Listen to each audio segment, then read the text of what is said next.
Eta beste bodega batzuetan eta badau etorkizunik, esan gure dut badau jente gaztea prest, txakolin mundua segiduteko? Ba, holan familia arteko tradizioari jarraituteko nik bodega batzutan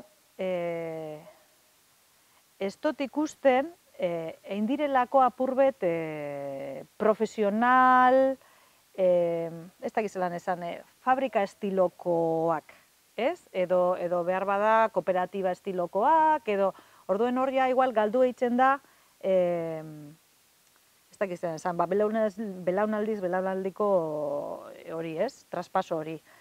Baina azken aldien, familiarrak izen direnak eta mantendu egin direnak oin arte, bai ikusten da beste belaunaldi bat torriko dala atzetik. Bai, nik adibidez neuretzien, ez neukan esperantzan dirik, bai aurten, adibidez semiek, sorpresa emondoz, eta, bueno, hemen beharren azteko prest. Bai, ikusiko dugu arte, bai, bueno.